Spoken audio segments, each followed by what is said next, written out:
Hi there, welcome to this video about this Fender Stratocaster plus top with Floyd Rose tremolo system. Now I bought this last June to celebrate 25 years of playing guitar, and I had an unboxing video on my channel, but I didn't actually review it at the time. So I've been playing it for over a year now, and I busk with it. So every time I go out busking, this is the guitar I use. Every gig I do, this is the guitar I use. And of course I used it on my second album extensively, which sounded fantastic, so do check that out. But weirdly, this guitar seems to have vanished online.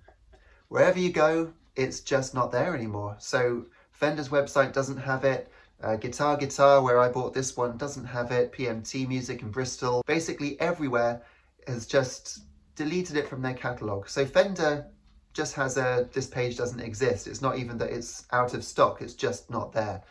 So when I wanted to get this last year, I've been eyeing it up for months because it's exactly what I wanted. I just wanted a Fender Stratocaster that stayed in tune basically and looked amazing, and obviously does those two things, although we'll come to the tuning in a minute.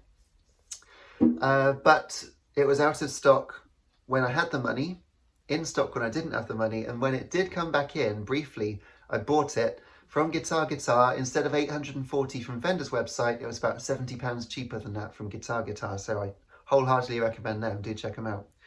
But yeah, it then disappeared again. So on my unboxing video, the comments are all saying, where is the guitar? I can't buy it anywhere. And the truth is, I don't know. This is a wonderful guitar, so I don't know why it's been discontinued. So from a review point of view, some reasons why Fender might have taken it off. The one I can think of is the body itself might just be a little too soft. And the reason I say that is because the biggest problem I've had has been here where the strap connects to the guitar. After not very long at all, just a couple of weeks, I noticed that the screw was loose. But it wasn't that it was loose. If I just pulled it out, it just came out with a load of sawdust. So obviously the thread had just destroyed the inside of the guitar. So that wasn't great. I put in a slightly larger screw, and after a couple of weeks, same problem. And I found one more screw that had a more pronounced thread.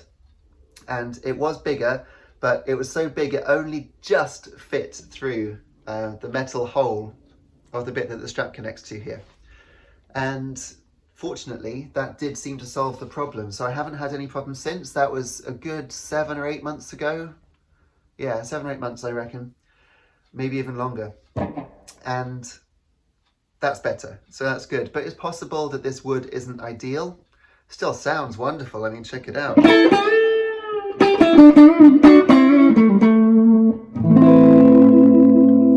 It's got fantastic tone variations on the pickup selector. This is all on maximum tone on the tone pot.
So it's a joy to play, it really is. I mean, I absolutely love playing it. And the other day, someone at a gig couldn't bring their guitar because it was in the shop or something, I don't know, something wrong with it. So they said, could they borrow one? I was like, well, you're going to have to because you're on in an hour. So I let them play my guitar, and I tell you what, it's the first time I'd actually seen it being played on stage, because when you're playing it, you don't really get to see it, and it looks amazing. It still looks amazing. All of the frets are nice and shiny. It's got a wonderful gloss finish to this maple neck.